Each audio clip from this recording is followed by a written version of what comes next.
AKS promoting Kubernetes v1.31 and v1.32 to long-term support marks a shift in how Azure Kubernetes Service handles production clusters.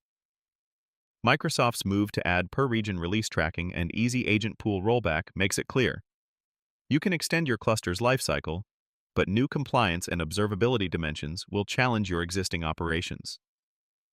If running production clusters, focus on automated node image patching and incorporating these rollbacks into your playbooks. I'm Mark from devx.com, and this is DevX Weekly.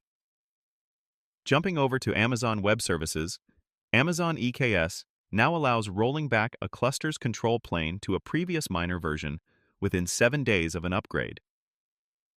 This rollback ability is a strategic change for your upgrade strategy. Think fewer cluster migrations and more safety nets for staged rollouts.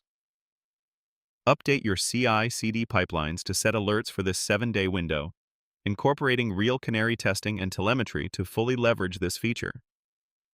Meanwhile, on Google Cloud, Cloud Run worker pools have gone GA for non-HTTP workloads.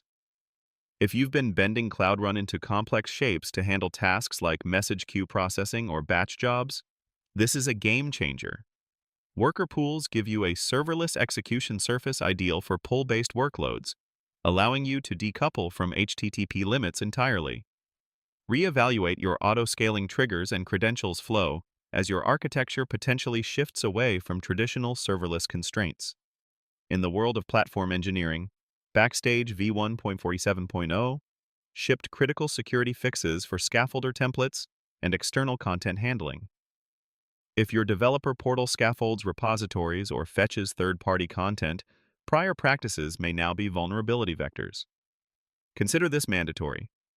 Audit your templates and ensure every bit of scaffolder activity now ships with the required security posture you need to maintain trust in your infrastructure. Delving into Azure's efforts, AKS now supports encryption in transit for Azure Files NFS shares. This closes a gap by providing encryption for NFS mounts, allowing security teams to remove brittle workarounds like VPNs or app layer encryption. This step, while simplifying the compliance burden, demands that observability and network baseline checks are tightened to guarantee stopped leaks through private networking layers. Over on the cloud-native front, the release of Helm 4.0.0 with explicit support windows marks a pivotal moment for many GitOps tools and platforms. With server-side apply becoming a cornerstone of the reconciliation model, platform engineers will need to audit existing CI/CD practices and update chart consumption processes. Ensure that compatibility changes for Helm 4 are vetted in your deployments as new standards and reconciliation improvements come into play. Back on Amazon Web Services, Lambda now raises the async invocation payload limit to 1 MB and brings fresh options with managed runtimes for .NET 8 and Node.js 20.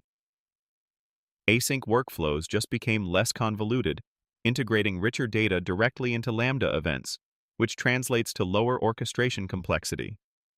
However, larger payloads could increase memory and processing cost, altering the cost-benefit analysis of extensive Lambda invocations.